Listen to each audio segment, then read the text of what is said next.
নমস্কাৰ ফেচবুক জগতৰ মোৰ জ্যেষ্ঠসকল বন্ধুসকল কনিষ্ঠসকল আমি সকলোৱে জানো বৰ্তমান আমি যে সংকট কাল কৰোনা মুক্তভাৱে ৰখাৰ বাবে যি আমি সংকল্প লৈ আমি সকলোকে নিজৰ নিজৰ ঘৰত সুৰক্ষিতভাৱে থকাৰ বাবে যি আহ্বান জনাইছো তেনে এক পৰিস্থিতিত মই ভাবিলো আজি এটি ভিডিঅ'ৰ জৰিয়তে সকলোৰে লগত অকণমান কথা আলোচনা কৰো।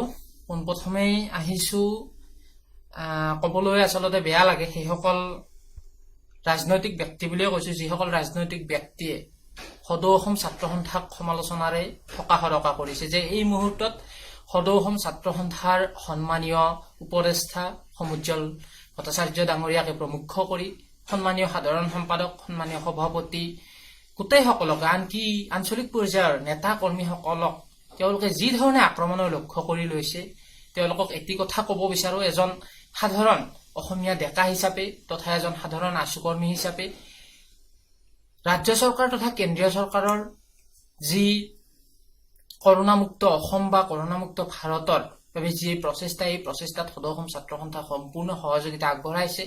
আঞ্চলিক ভিত্তিৰ পৰা আদি কৰি জিলা ভিত্তিকলৈকে সকলোৱে নিজ নিজ অঞ্চলত নিজৰ প্ৰশাসনৰ লগত তেওঁলোকে সহযোগিতা জনাইছে যাতে আমি সকলোৱে নিজৰ ঘৰত সুৰক্ষিতভাৱে থাকি আমি কৰোনাৰ পৰা মুক্ত হৈ থাকিব পাৰো। তেনে পৰিস্থিতিত এছাম দুষ্টচক্ৰই সদৌ অসম ছাত্ৰ সন্থাক সমালোচনা কৰিলে ভাল নেদেখি আৰু মই কাতৰ অনুৰোধ জনাইছো তেখেতসকলে নিজা বিবেক বুদ্ধিৰে পৰিচালিত হওক কাৰোবাৰ কথাত উঠা বহা কৰি তেওঁলোকে যাতে সদৌ অসম ছাত্ৰ সন্থাৰ নিশে এখন মঞ্চত অপমানসূচক মন্তব্য নজনাই মই পুনৰ এবাৰ অনুৰোধ জনাইছো।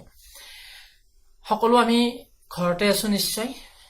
মই বাহিয়াতা চাৰিআলি অঞ্চলৰ এজন যুৱক বৃহত্তৰ পূব কামৰূপ অঞ্চলৰ শিক্ষাৰ ঘাই কঠীয়াতলী পূব কামৰূপ মহাবিদ্যালয়ৰ পৰা মই 2018 বৰ্ষত মই ডিগ্ৰী কমপ্লিট কৰি ওলাইছিলো আৰু এটি সৰু বিষয় এই সৰু বিষয়টি লৈ আজি মই ফেচবুকৰ জৰিয়তে আপোনালোকৰ লগত ভাৱ বিনিময় কৰিবলৈ ওলাইছো।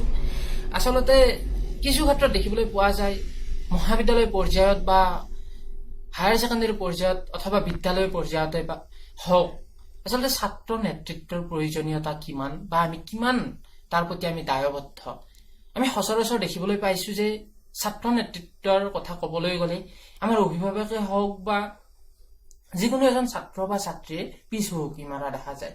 গতিকে এই ক্ষেত্ৰত কিছু কথা মই যেতিয়াই সুযোগ পাওঁ তেতিয়াই মই ৰাজহুৱাভাৱে কওঁ বা অনুযায়ীসকলক মই তেতিয়া বুজাবলৈ চেষ্টা কৰো যে ছাত্ৰ নেতৃত্ব এনেকুৱা এখন মঞ্চ যিখন মঞ্চৰ পৰা নিজক গঢ়িব পাৰি আৰু কেতিয়াবা কোনোটো ক্ষেত্ৰত সৰু দুই এটা উদাহৰণ আমাৰ মাজত আছে বাৰু কেতিয়াবা ছাত্ৰ বা ছাত্ৰীজন বিপথেও পৰিচালিত হয় কিন্তু এখন মঞ্চৰ পৰা সমাজ জীৱনৰ অৰ্থ বুজিব এখন মঞ্চৰ পৰা মই 2016 বৰ্ষৰ পৰাই মই জড়িত হৈ আছো আৰু তাৰ পিছৰ পৰ্যায়ৰ পৰা মই নিৰ্দিষ্ট ক্ৰমিকভাৱে এটা চামক মই প্ৰত্যেকটো বছৰতে এই ক্ষেত্ৰত আগ্ৰহী কৰি তেওঁলোকক একোখন মঞ্চ দিয়াৰ বাবে ব্যক্তিগতভাৱে বুলি নহয় সামাজিকভাৱেও দায়বদ্ধ হৈ আছো। আচলতে আজি কিছুমান কথা মই আপোনালোকৰ লগত শ্বেয়াৰ কৰিম। সেই কথাৰ প্ৰথমতে মই এটি কথা ক'বলৈ বিচাৰিছো আমাৰ আচলতে অভিভাৱকসকলে কয় যে ল'ৰা এজন যেতিয়া মহাবিদ্যালয় বা বিশ্ববিদ্যালয় এখনৰ তেওঁলোকে ইলেকশ্যন সাধাৰণ নিৰ্বাচনত অৱতীৰ্ণ হ'বলৈ বিচাৰে তেতিয়া তেওঁলোকে সচৰাচৰ কোৱা দেখিবলৈ পোৱা যায় বা আমাৰ কিছু ক্ষেত্ৰত আমাৰ শিক্ষক শিক্ষয়িত্ৰীও কোৱা দেখা যায় যে ল'ৰাটো পঢ়াৰ ক্ষেত্ৰত বেয়া হ'ব বা ইলেকশ্যন পাৰ্টিৰ ক্ষেত্ৰত যোৱাৰ পিছত তেওঁ জয়ী হোৱাৰ পিছত বা পৰাজিত বৰণ কৰাৰ পিছত তেওঁ বিপথে পৰিচালিত হ'ব। মই পোনছাতে এই কথা নাকচ কৰো যদি নিজৰ ওপৰত আত্মবিশ্বাস থাকে যদি নিজে কৰিব পাৰিম বুলি ভাবে যদি তেওঁ নিজকে সেই যুদ্ধখনৰ লগত নিজক প্ৰস্তুত কৰি ল'ব পাৰে ভৱিষ্যত প্ৰজন্মৰ কোনো এটা ক্ষেত্ৰত কিন্তু তেওঁলোক বিপথে পৰিচালিত নহয় বুলি মই ভাবো। দ্বিতীয়টি কথা মই ক'বলৈ ওলাইছো অভিভাৱকৰ কৰণীয়তা কি। আমি সচৰাচৰ দেখিবলৈ পাওঁ বিভিন্ন মঞ্চত বিভিন্নজনে প্ৰেৰণামূলক বক্তব্যৰে আমাৰ ছাত্ৰ ছাত্ৰীসকলক উৎসাহিত কৰে। তেওঁলোকে প্ৰেৰণামূলক বক্তব্য দি গ'ল 2 মিনিট শুনিলো এখন কাণেদি শুনি আমি এখন কাণেদি উলিয়াই দিলো তেনেকুৱা কথা হ'ব নালাগে। আচলতে প্ৰেৰণা আমি নিজে নিজৰ পৰা ল'ব লাগে। বিশেষকৈ সামাজিক ক্ষেত্ৰত সামাজিক ব্যক্তিৰ দায়িত্ব পালন কৰিব পৰাকৈ সমাজৰ প্ৰত্যেকজন ডেকা বন্ধু বা ডেকা বান্ধৱীয়ে নিজক সদায় প্ৰস্তুত কৰি ৰখাটো বাৰুকৈয়ে প্ৰয়োজনীয়। বিশেষকৈ আমি লক্ষ্য কৰিব পাৰো এই কৰোনাৰ এই যি ভয়াৱহতা এই ক্ষেত্ৰত বিভিন্নজনে বিভিন্ন ধৰণে ৰাইজৰ ওচৰত গৈ তেওঁলোকে সামাজিক দায়বদ্ধতা প্ৰদৰ্শন কৰিছে। ইয়াও কিন্তু কোনো ক্ষেত্ৰত সহজ মনোবৃত্তিৰ লোকৰ বাবে সহজদায়ক কথা নহয়। ইয়াৰ বাবে একোখন বহল অন্তৰ লাগিব, একোখন বহল হৃদয়ৰ ব্যক্তি হ'ব লাগিব, যাৰ অন্তৰত সমাজৰ বাবে কিবা এটা কৰাৰ হেঁপাহ থাকে।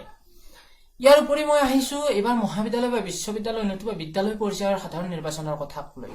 আচলতে বিদ্যালয় বা মহাবিদ্যালয় বা বিশ্ববিদ্যালয় সাধাৰণ নিৰ্বাচনৰ ক্ষেত্ৰত এজন ছাত্ৰ বা এজনী ছাত্ৰীয়ে নিজক কেনেকৈ প্ৰাৰ্থিত্ব আগবঢ়াবলৈ নিজক কেনেকৈ প্ৰস্তুত কৰিব বা মানসিকভাৱে কেনেকৈ প্ৰস্তুত হোৱা উচিত, এই ক্ষেত্ৰত মই কেইটামান কথা ক'ব বিচাৰিছো। প্ৰথম কথা হৈছে তেওঁ নিজৰ ওপৰত আত্মবিশ্বাসী হ'ব লাগিব। তেওঁ নিজৰ ওপৰত বিশ্বাস থাকিব লাগিব যে মই এইখিনি কৰিব পাৰিম বা মই এইখিনিৰ বাবে নিজক প্ৰস্তুত বুলি ভাবো। দ্বিতীয়তে তেওঁৰ এটি অতি সাধাৰণ গুণ উদাৰতা, নম্ৰতা তথা বাকপটুতাই কিন্তু এজন ছাত্ৰ বা ছাত্ৰী এখন বিদ্যালয় বা মহাবিদ্যালয় বা বিশ্ববিদ্যালয়ৰ সেই যি প্ৰেক্ষাপট, সেই প্ৰেক্ষাপটৰ পৰা উলিয়াই আনি তেওঁলোক এজন সুস্থ সবল এজন নেতৃত্ব বাহক ল'ৰা বা ছোৱালী হিচাপে গঠন কৰিব পাৰে। তেনে ক্ষেত্ৰত মই ক'ব বিচাৰো যে এজন ছাত্ৰ বা ছাত্ৰী নিজক যেতিয়া তেওঁ বিশ্ববিদ্যালয় বা মহাবিদ্যালয়ৰ সাধাৰণ নিৰ্বাচনৰ বাবে নিজক প্ৰাৰ্থিত্ব প্ৰদান কৰিব বিচাৰে, তেনে ক্ষেত্ৰত কিন্তু তেওঁ নিজক আত্মবিশ্বাসী কৰাৰ লগতে তেওঁৰ নম্ৰতা, ভদ্ৰতা, উদাৰতা তথা বাকপটুতা নিতান্তই প্ৰয়োজনীয়।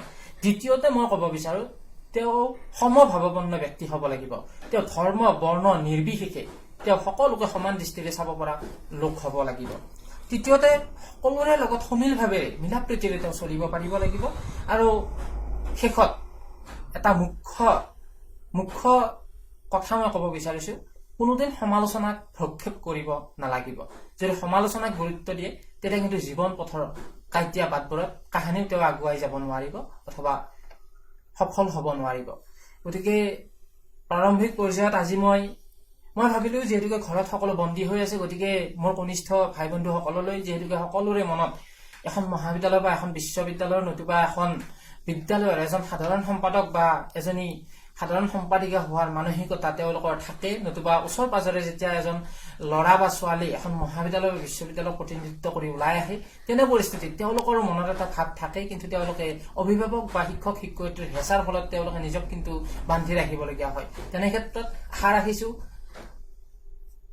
ভৱিষ্যত পৰিস্থিতিত তোমালোকে মোৰ এই সৰু প্ৰয়াসটোৰ পৰা কিবা অকণমান হলেও তোমালোকৰ লাভান্বিত হ'ব।